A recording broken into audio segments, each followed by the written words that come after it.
Agradecemos que nos acompañe en esta transmisión de cartera de El Universal.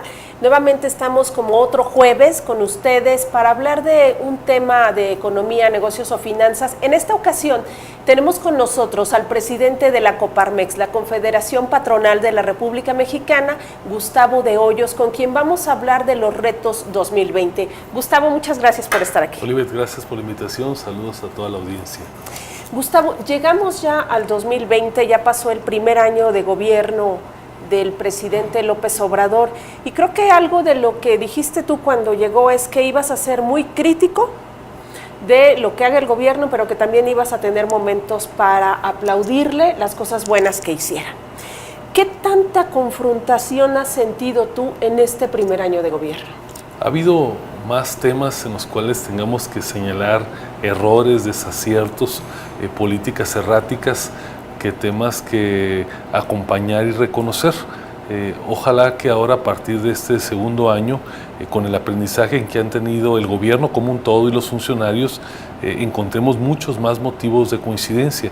Esa es nuestra apuesta y siempre la Coparmex le ha caracterizado esa claridad para analizar caso por caso las políticas públicas, las decisiones, y no nos cueste ningún trabajo, como ha sido en nuestra historia, reconocer cuando hay que hacerlo y señalar cuando es necesario. ¿Cuáles fueron los puntos más críticos que tú sentiste en el 2019? Bueno, desde luego la decisión que se tomó para abandonar las obras del aeropuerto de Texcoco marcaron un hito, sobre todo en la irracionalidad de varias decisiones de política pública del gobierno federal. Sin duda el viraje que se hizo en materia energética, poniéndole un freno de mano a una ruta que llevaba el país para tratar de profundizar en la participación del sector privado. Ahí me parece que ha habido evidentemente decisiones desacertadas y también, por qué no decirlo, en este proceso continuo de deconstrucción institucional que ha implicado que instituciones tan relevantes como fue el caso del INEE desaparecieran y otras fueran seriamente dañadas en su autonomía, en su régimen interno. Oye, tal vez por esa confrontación, de las más fuertes que tuviste fue la del aeropuerto y recientemente por la del tratado entre México, Estados Unidos y Canadá, el TEMEC, antes Telecán. Me acuerdo que el presidente empezó a decir justo que tú pertenecías a un partido político, que seguramente tenías tus intereses y por eso no estabas conforme con lo que se había negociado, que todo estaba bien. ¿Qué sientes cuando empiezan a hacerte estos señalamientos, Gustavo? Bueno, empiezo señalando que para la Coparmex no hay duda de que la apuesta del gobierno federal para la integración norteamericana es una decisión correcta, lo hemos reconocido ampliamente. También hemos reconocido la importancia de que tan pronto que el hoy presidente fue candidato triunfante, habilitara al hoy subsecretario SEADE para que siguiera el proceso de negociación. Hasta ahí todo muy bien. Lo que nos parece es que el proceso que se siguió para este protocolo modificatorio, después de que México había cerrado la negociación el 30 de noviembre de 2018, ahí hubo varios errores, sobre todo de proceso. Lo que se negoció en algunos casos fue más allá de lo que era necesario y nosotros señalamos claramente que ha habido errores severos en el proceso de negociación. De ninguna manera cuestionamos la importancia del tratado. Qué bueno que hoy justamente está dando un paso adicional ya por la firma por el presidente Trump.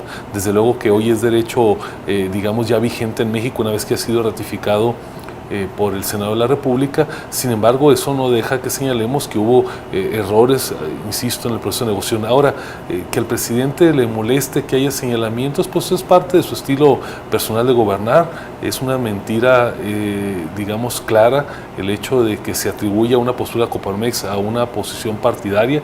Yo no soy miembro de ningún partido político, la Coparmex no tiene ningún alineamiento con ningún partido y me parece que es parte de la normalidad democrática que haya momentos de coincidencia y momentos donde haya, digamos, posiciones distintas de la que sostiene el gobierno.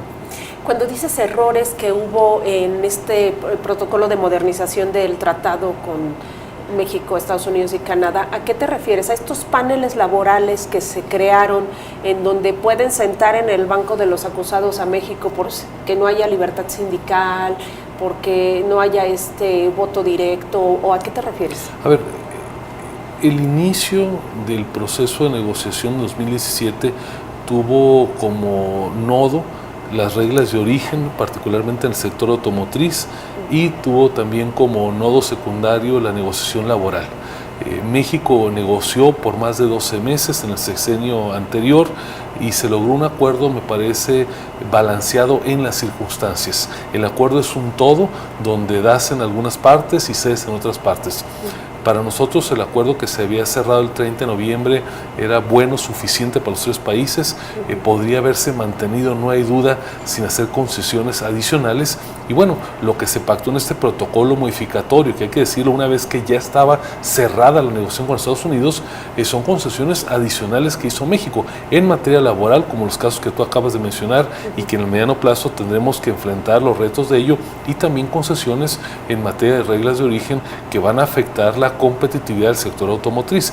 A ver, si hacemos una evaluación de conjunto, desde luego que hay que apoyar, ahora que tenemos un tratado prácticamente en vigor, falta solamente que lo aprueben en Canadá su parlamento, desde luego que la evaluación en general es positiva, lo cual no quita que señalemos que hubo errores de falta de pericia, de falta de acompañamiento por parte del gobierno con el sector privado.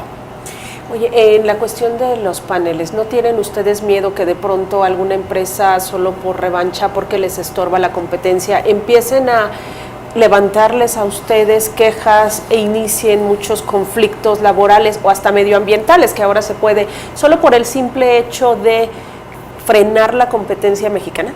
Fueron parte de nuestras críticas, justamente las concesiones que se hicieron en esta materia, y que no el día de hoy, sino que en los años por venir, esperemos que no se presenten muchos casos, pero técnicamente podrían ocurrir, que una empresa, un político, en una circunstancia compleja, se valían de esos mecanismos para tratar de sacar de la jugada, para decirlo coloquialmente, del comercio en Norteamérica a una empresa o a un sector mexicano. Hay que decirlo con claridad, en nuestra historia, en la relación con Estados Unidos, a veces ha sido productos agropecuarios, a veces ha sido productos del mar, pero tenemos una larga historia donde los Estados Unidos aprovecha estos mecanismos para sacar del mercado, al menos transitoriamente, a productos mexicanos. Ahora se abrió la posibilidad de que esto se lleve a cabo con un fundamento legal a nivel de tratado mucho más claro. Habrá que defendernos. Hoy, insisto, es lo que negoció el gobierno mexicano, es lo que aprobó el Senado, con eso tendremos que lidiar, y desde luego pues habrá que tomar todas las medidas preventivas para que no haya un daño de fondo en una contingencia de este tipo. Gustavo, hablando ahora de tema laboral, también en México parece que hay quienes están queriendo cambiar esta legislación del outsourcing. ¿Qué tanto les preocupa? ¿Pudiéramos ver de pronto un cierre completo a las empresas de outsourcing, aunque también hay que reconocer que hay abusos, ¿verdad?, actualmente, o nada más que la remodelen, la modifiquen? ¿Qué es lo que ustedes están más preocupados en esta propuesta de un senador? Mira, empiezo señalando nuestra convicción de que el outsourcing, la subcontratación, es un vehículo del siglo XX y lo será del siglo XXI indispensable para que los países sean competitivos. Hay jóvenes que pueden trabajar tiempo parcial, hay amas de casa que se pueden emplear en ciertas temporadas, hay trabajos de alta especialidad que difícilmente encuentran trabajo de manera continua en una sola empresa, y que las empresas que llevan a cabo el outsourcing derecho, cumpliendo con todas las obligaciones laborales, fiscales, desde luego tenemos que preservarlo. También hay que decirlo, hay un buen grupo de tramposos que se han valido de esta figura para defraudar primeramente a los trabajadores y también al fisco. Nosotros pensamos que no se tiene que estigmatizar la figura, y por eso la iniciativa que promovió el senador Gómez Urrutia, que se aprobó en comisiones y que la Junta de Coordinación Política del Senado paró, tú recordarás, al final del último periodo de sesiones, no debería bajo ninguna circunstancia ser aprobada. En la Cámara de Diputados hay otro conjunto de iniciativas que se han estado discutiendo que son mucho más moderadas. Lo que yo espero, y he escuchado a algunos funcionarios del gobierno federal, del primer círculo del presidente, es que la posición del gobierno federal sea bastante balanceada. Me parece que en esto, en los próximos días, en las próximas semanas, tendremos que abordar el tema. Mi percepción es que la postura de la Secretaría del Trabajo, de otras dependencias que tienen que ver con esto, como la Secretaría de Hacienda, debería de ser ser bastante moderada, más próxima a la propuesta que está en la Cámara de Diputados. No veo hasta el día de hoy en el gobierno una posición fundamentalista, ideologizada.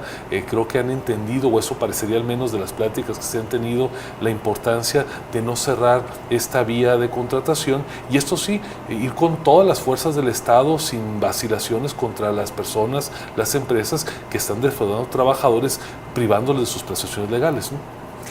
Gustavo, se ha dicho mucho en estos últimos días que parece que el gobierno federal nos quiere desviar la atención de problemas como el crecimiento y la inseguridad con esta cuestión del avión. ¿Tú cómo ves esta situación de crecimiento, falta de crecimiento, inseguridad al alza? Pero por otra parte también que parece que está tomando mucha fuerza esto de la rifa del avión, en donde ya hasta nos enseñaron el boleto. A ver, las prioridades de México para 2020 y que espero sean las prioridades del gobierno deberían de ser crecimiento, seguridad y concordia. El país necesita crecer, no es opcional. Sin crecimiento no puede haber desarrollo.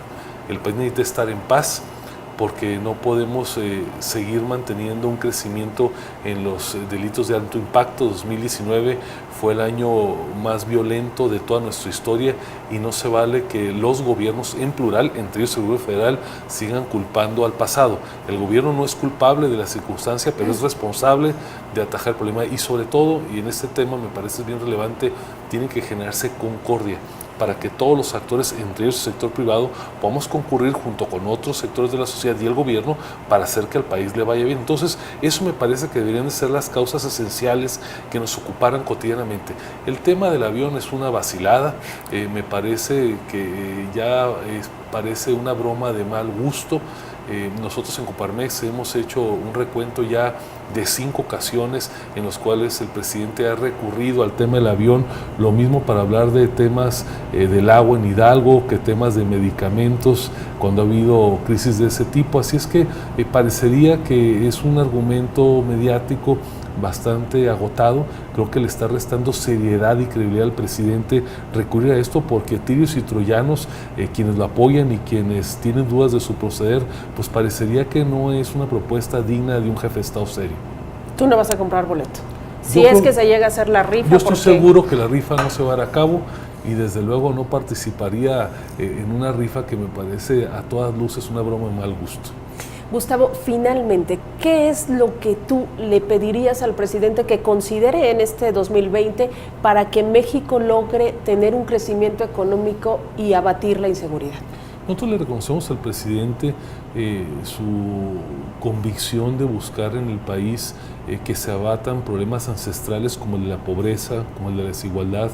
Le reconocemos esa actitud personal de moderación, digamos, en todo el gasto alrededor de la presidencia, la preocupación por encontrar que los sectores más abandonados del país puedan tener algún tipo de atención por el gobierno. Donde diferimos es en los cómo, y particularmente me parece que donde tenemos el más claro disenso es en este ambiente de polarización que ha sido la norma cotidiana del gobierno, bueno, desde antes de que entrara el gobierno.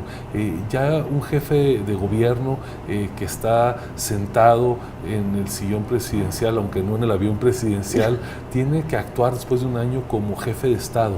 En México no hay un rey, no hay una instancia superior a la del presidente, y es un deber, me parece, primario de quien encabeza el Poder Ejecutivo gobernar para todos y ser un factor de cohesión y de unión, y no un factor como ha sido de desunión y de polarización. Vendría muy bien al país que el presidente solamente dividiera a los mexicanos entre los que estamos dentro de la ley y los que están fuera de la ley.